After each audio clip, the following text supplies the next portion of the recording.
This is, yeah, so, we're just winging it here. My idea is to do something called a blue collar. Hmm. It's the name of the podcast. Right. And do you know why it's called blue collar? Did I explain that to you? Yeah, you said blue collar for blue collar worker and blue cheese. No, false. Blue, when like a comedian or a comic has blue material, Yeah. you know what that means? It's like a little Inappropriate. inappropriate off color, you know, um, Well, that's what dirty. I'm about. Yeah, it's kind of like, I've known you to be like incredibly humorous and funny all the time, Yeah. no matter the situation. And so I wanted to tie in, the aspect of, oh yeah, here we are. What's that? It's Willie Mays. Oh, cool. It's on my desk. Yeah, so blue collar. You're a blue collar guy. You're an electrician. You've been an electrician your entire life. Um, there's a deep need that I've seen, and I've seen other people needing on content in social media of uh, stories and wisdom and nuggets of wisdom from people, older generations, right? Like me. Yeah, like you. Um, that's where kind of the genesis of this all came from. Um, uh, you having a certain slant to your humor, I thought, okay, let's do this. Let's call it. I know your humor is blue. You're a blue collar guy. It's called blue collar. Okay, so look, there's no structure to this. There's no like I don't have a plan. I mean, I have a long-term plan, but I just kind of wanted to break the seal on it. I wanted to get the origin story of this podcast going and out there just to see how it feels. Okay. I've never done this before. I've always wanted to, do something with you in this capacity, but I never Okay. really knew how to do it or what to do. And I'd always kind of get bogged down in planning it or whatever it may be. And I thought, just fuck it. Let's do a conversation and let's just have every time we do this be a conversation and then let it evolve. I want to get guests on. I want to get, you got tons of friends in blue collar positions in New Jersey that I think are characters that could be like characters in TV shows if they really wanted to be. I think we should get them Like Larry, like Larry Scacchetti, for example, to where Bob Moore. yeah, where we're not exactly where we're doing it this way. I also come and visit you a lot, so we could do it that way. Where we're in person, get a little podcast set up. Uh, but that's kind of where this all came from. And I thought, man, throughout the days, I'll call you or you'll call me because you're driving from job to job, and you'll either tell me something hilarious, unbelievable, or something hilariously unbelievable. Coincidental. Huh? Coincidental. Coincidental, and it's just, or it's like, you'll call me and say, I got a story for you, and then it'll like stay with me for a couple days because it was hilarious, and it's like it's just that kind of shit. Like almost getting arrested. Yeah, like almost getting arrested. So I thought that we there should be a format within which we can kind of capture this and distill it in this way and have it episodic, where you and I are talking more like this, and it's more within this format that I can then, put together, post, and share with the world, and see what happens. So that's kind of where it all came from. Um, uh, that's it. So what do you think about that? Do you think that's a cool idea? Should we do this? Oh yeah. I think whenever anything comes up, I should either write it down, but I don't want to bother you while you're working because you're more regimental than I am, Yeah, yeah. if that's a word. Um, Regimented. I can always just walk away from what I'm doing. You can't. So I Right. would have to text you first and say, "Are you free?" And if you're free, you can call me. I could stop what I'm doing for a little bit. We can put something together for a couple of minutes, and then we can carry on. Yep. But I always got to call you back because it's always worth the call, whether it's, like I said, something funny or crazy. Um, I think I've thought about because I had this idea maybe like 6 months ago for this blue collar podcast, and I thought, and I kept thinking more into, w- the why behind it, and you being in your position and on account of the jobs that you've done, I think you having like a humorous perception of it, it probably is like kind of a coping mechanism, right? Sometimes, because Oh sometimes yeah. sometimes you're in a 120-degree attic and and you and you're She's just like a little kid walking into the room. I know, and you're like, how do I deal with this? I guess I gotta be a jokester and either, joke with the other people I'm working with or the homeowner or, you Oh know, yeah. and so like what was the shittiest job you've been on where you're like, how am I going to get through this? And then inevitably, you enter the humor and then there you are, you're better for it because of it. Better for it. Oh Well, geez. 'cause you told me recently, we were on the phone, and you're like, most of my jobs in my career have been pretty simple and straightforward. And then so I got thinking about, okay, so then what were the few that weren't? Like, what were the ones that were just like the most backbreaking, Oh pain yeah. in Well, the there was ass? one. We were putting a sign on top of a building, on a parapet, like overlooking a driveway and a garage and everything for some warehouse up in Mahwah, but it was the middle of the winter and we had to install it. It was snowing. It was like, 10 or 15 degrees. That was tough. That was not, because the fingers didn't work then. I mean, they don't work now, but they did work less then. That kind of wind chill and everything. That was tough. You're 70, And there was nothing funny about that either. how old are you now? 72. When did you start your career as an electrician? Well, I didn't know it was going to be my career, but I started helping my father when I was like 12 years old. Yeah, yeah. And then I would help him every summer. And then when I was in high school, let's say, between football and wrestling, you had 3 days off. So I'd work for him those 3 days. Or if I had a day off between wrestling and track, I'd work those 2 days. And then I'd work with him on weekends when I wasn't doing anything. I'd just work. And here I am. So was he teaching you when you guys were like on the job? Would he be like, all right, Oh, my, he'd take time out.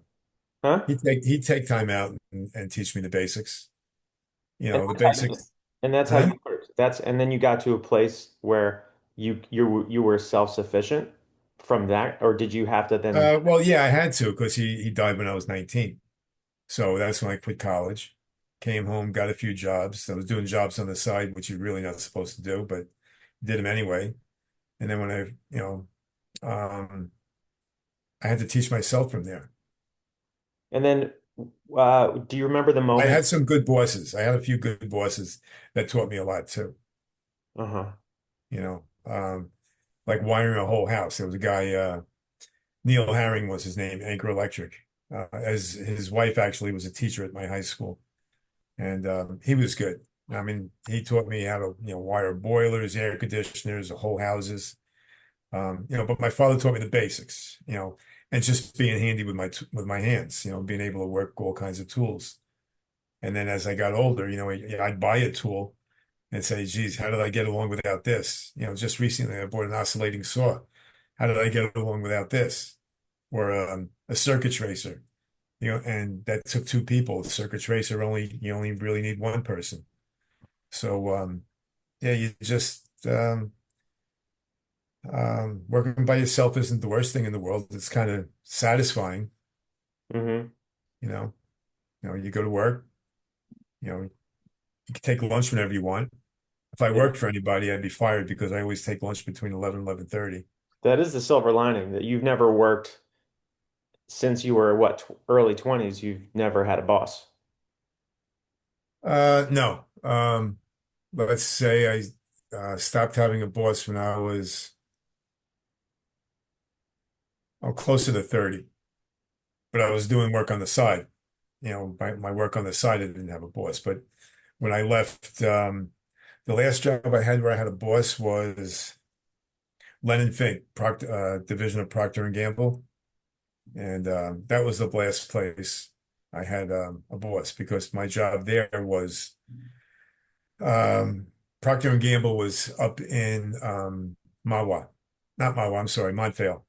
And I was an in-house electrician there. We had our own little shop. There were about four or five of us, and our job was building partitions for people, installing outlets and running circuits, inside an existing building. And it was good. When, You when know, you so earlier in so you're talking about the early stages of your career. What yeah. were what was like one of the first hardest lessons that you had to learn on the job, but because you fucked up in some big way and you're like, oh, I never can do that again, or I'll never do it that way again. And how did you learn? I know that you told me that story about the the fireball in your face. Oh, yeah. I had just finished rewiring a furnace. There's And a difference between what stage of your career was this? How old were you? I was working for Don Blasberg at the time, and I worked for him from being like I was close to 20.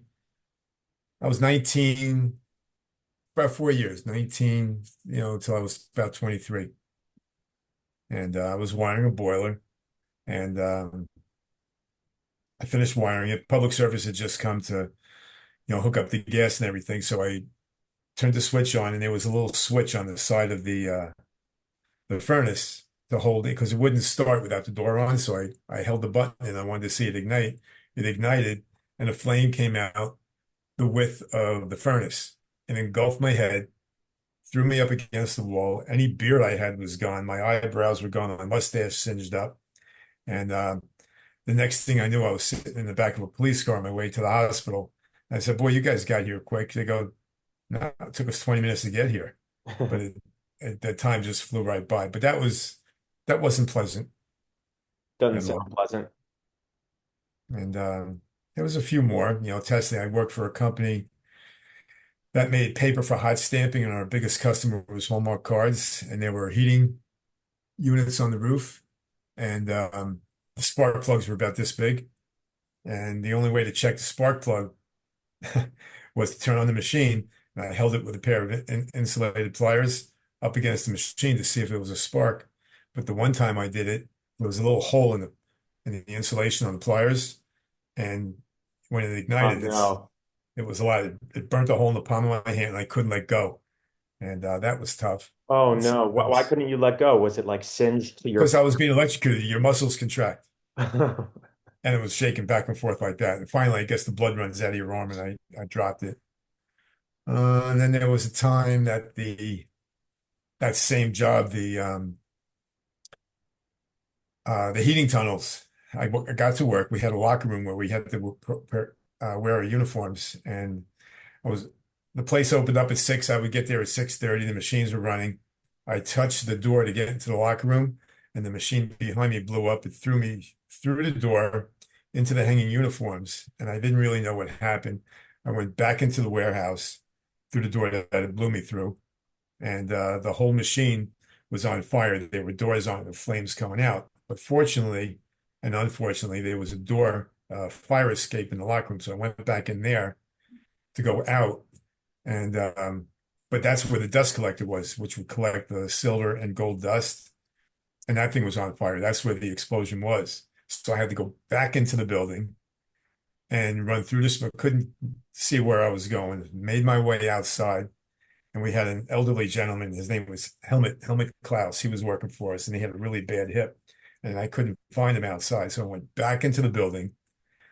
I was yelling for him, and I couldn't see. And I finally grabbed somebody, and it was a fireman that was wearing a mask. So I went back outside. The helmet was already outside, so I ran into the building for nothing because he wasn't there. And actually, seven of us spent the weekend in the hospital because we had all this gold and silver dust that we breathed for a while. It's probably still trace amounts in your lungs. Maybe, but I don't feel any effects from it. That was a long time ago. I mean, Arlen was only, she was less than a year old at the time. So that was about 48 years ago. There's like despite all that, it's a good job. Like especially these Oh, days. it's a really good job. I mean, right Especially, now, being my age, um, I tell everybody it's a hobby I get paid for. Yeah. And I mean, what day can you is bad when you can just go to work, fix things, build things, wire things, and come home with a smile on your face every day. I Yeah. work a solid 5 days a week, and on Saturdays I'll do a bunch of service calls or estimates, and it's And my social life too. it's your social life, and it's in more demand than it's ever been because I think you told me once that for every what 20 electricians retiring, you only get 10 replacing them, which is I've Well, never seen a not dip like not that. really with electricians, but plumbers are like that. I'm sure I mean, electricians not too far behind. oh, probably not because well, plumbers people don't want to be carrying around tubs up and down stairs. Back then, that's what plumbers were doing. The tubs were cast iron, so they weighed a ton. Now they're fiberglass, they weigh next to nothing, or they're called something else, but they weigh a fraction of the weight. But a lot of the electricians I know that I'm friendly with and that I recommend to people because first of all, the ladder on the top of my truck is for show. I very rarely use it. Um, the guys that I know have 6 or 7 guys working for them, so nobody really wants to do the stuff I do. And people say, "Oh, thanks. You don't have to stick around." I said, "No, I enjoy talking to you. This is my social life." Yeah. So after I finish work and I talk to them about one thing, like the other day, I told you it was somebody I worked for a few years ago. It's the guy that was in Germany in the army the same time Elvis was there. Hmm. But we were talking about music. They're in their 80s, close to 90, and we are talking about music for a half hour, 45 minutes before I left. Hmm. Yeah. And I'm telling them asking them what they like, and they actually like some of the stuff I do. She put it on her Pandora to listen to. There's music I listen to now that I didn't like then. Yeah. So, Yeah. No, I know. What I find super cool and interesting and fascinating, like you mentioned your social life. Like I can't if I wish you had a counter of all the homes and jobs that you've been on. I mean, it's got to be in the hundreds of thousands at this point. oh, probably, yeah. And You know? with crazy things I notice, people's addresses, how the numbers are the same sometimes. Well, I'm working at 42677 Main Street, and then I get a job a week later at 42677 Elm Street. Wow. It's just Synchronicity. and phone numbers. I'm Yeah, good with numbers. you have to be. Yeah. Have to be. I'm And good, I'm good at algebra because electricity is algebra. really, You're always figuring out the Ohm's law. Ohm's law is algebra. tell me more about that. Well, you got to figure out. Um, People say, what, I have a 240-volt line, yeah, but how many amps? I go, well, I don't know. I said, well, it depends on what size wire you run. And I'm talking to them on the phone, and I'll say, all right, do me a favor, tell me how many watts it is, and they'll tell me how many volts it is. Okay, all right, now I can figure out how many amps it is. You take the wattage divided by the voltage, it tells you how many amps you're going to be using. you know. And I deal with simple stuff. I don't do the big stuff like my friend Brian or Fidel. I Mhm, keep it simple mhm, now. mhm. Um, that's a skill set that I don't know anyone who could do that. Yeah, it's once you do it a few times, it's easy. Well, yeah, like anything else, right? Yeah. I But always that, tell people, like I was working at somebody's house this morning and they said, I tried to do this. I tried, and it just wouldn't work. And I fixed the problem, in 10 minutes. And and I asked him, I said, well, what do you do? And he tells me, and I said, well, I can't do what you do, and you can't do what I do. I said, tell him everybody's good at something. So yeah. don't think I'm better than you or you're better than me. That's just the way it is. Everybody's good at something. Well, I think this is like a really good example, proof of concept of where we can take conversations like these because like I love the different kind of categories that we jumped into, but I think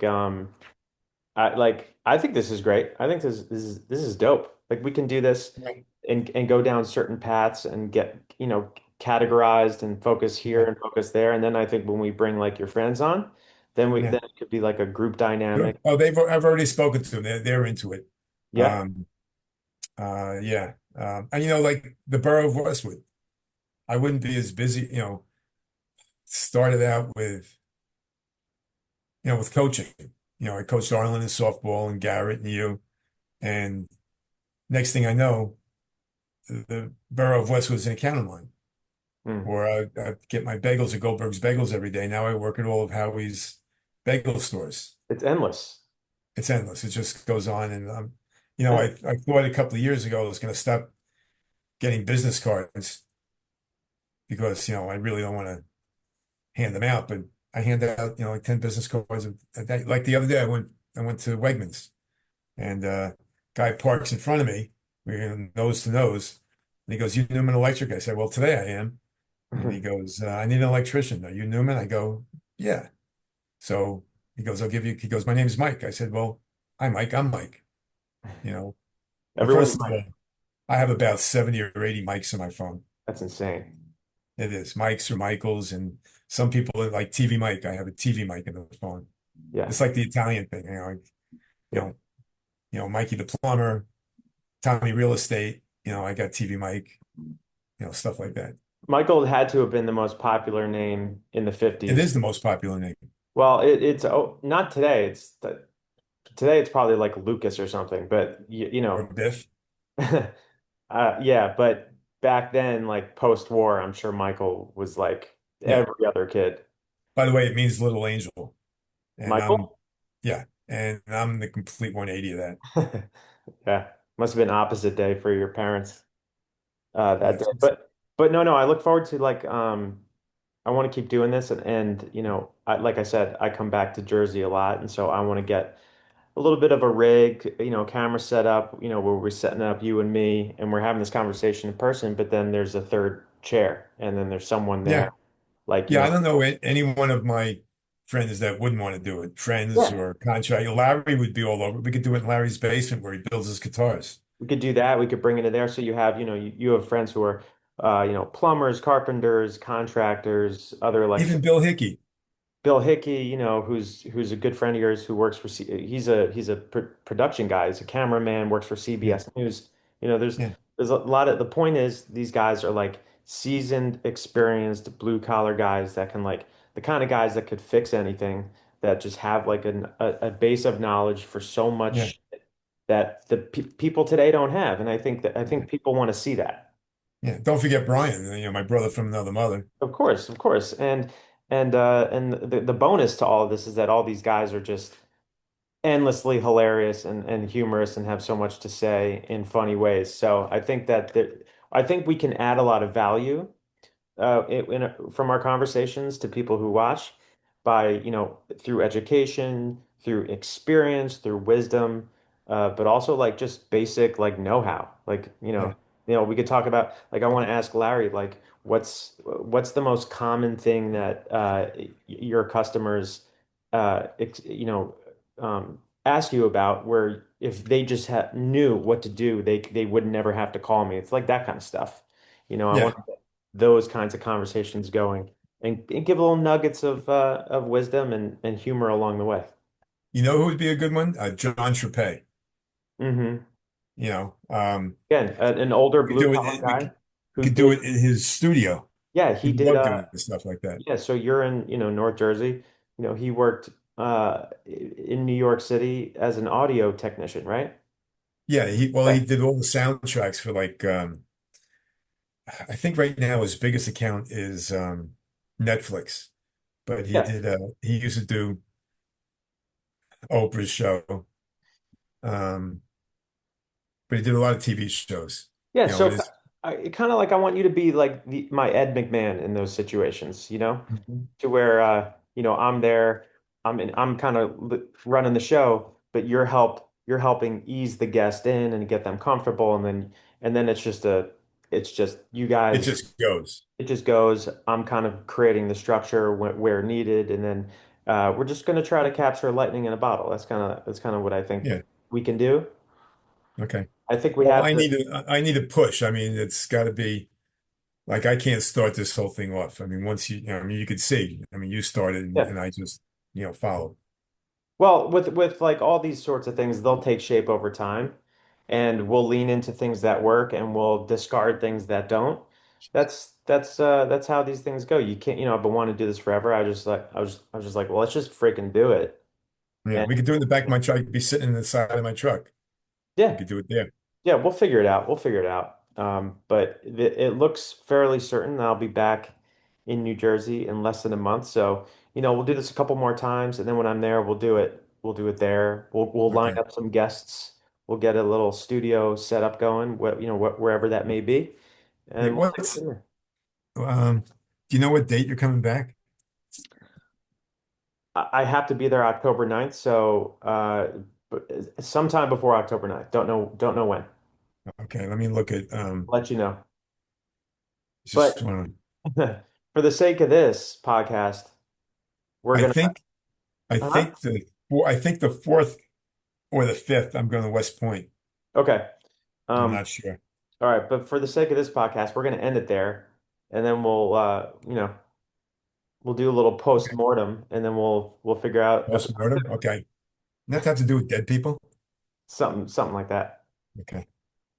All All right, right. cool. Well, All right, so well, we'll talk later. So are you going to be um, doing anything with this video? yeah, yeah, I think there's some good stuff here, so we'll take it from there.